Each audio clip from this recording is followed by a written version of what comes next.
Okay, today we're going to take a look at merging records. Nationbuilder has the capability to merge records whenever it thinks it spotted duplicates. This doesn't happen in real time. Once a day, Nationbuilder goes through and tries to spot duplicates and puts those on a list for you to review. Um, so if you have two brand new duplicates that are duplicate records, Nationbuilder may not spot them until the next day. So let's take a look.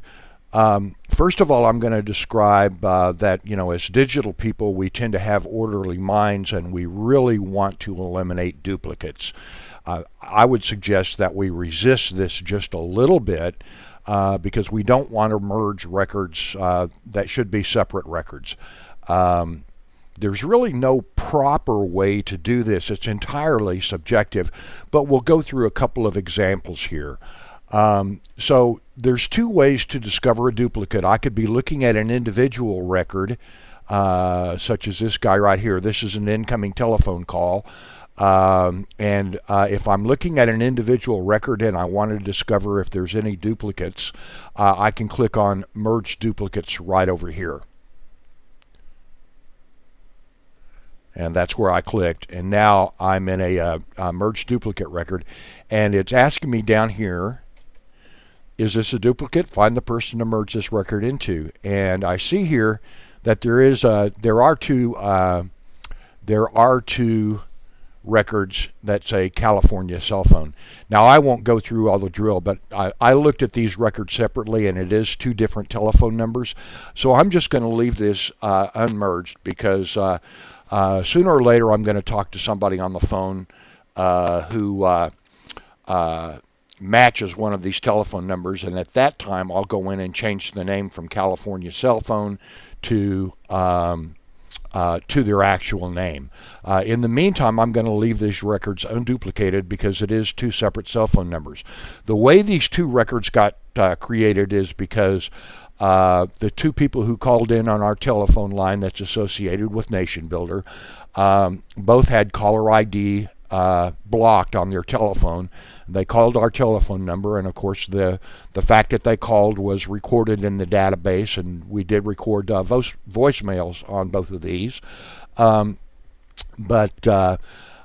they were from two different telephone numbers. So until we get a name, until we actually talk to one of these people and we actually get a name of who to call, the name may be in the voicemail, so I could listen to the voicemail and then change the name according to what the person stated their name was on the voicemail. If they did that, that would be one good way to resolve this. But in this case, I'm not going to resolve these two duplicates. Now, another way to discover duplicates is to click on People, and then under More, right here, click on Potential Duplicates, and I have one unreviewed potential duplicate. So I'm going to click the button to start reviewing potential matches. And here I have some insider information. This is a gentleman in my county, and he happens to be treasurer of our county Republican Central Committee. So I know who this gentleman is, and I'm familiar enough with his email addresses to know that these are both the same guy.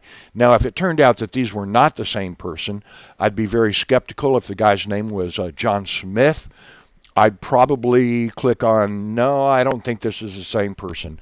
I can always go back and, if I'm mistaken about that, I can always go back and create separate records for a separate person.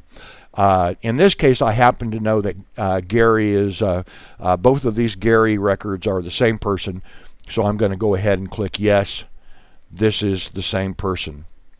So like I said, there's no right or wrong way to do merges. As I stated earlier, us digital people do tend to have orderly minds, and we want to resolve the potential for records that we need to merge. However, with voter data and stuff like that, I think a lot of times it's safer just to leave potential duplicates unmerged until you have some insider information that two proposed records need to be merged. I would use insider information to do that. I wouldn't guess. I would leave records separate in most cases until we have insider information that they need to be merged. So, thank you very much for listening, and by all means, do subscribe to NB for GOP.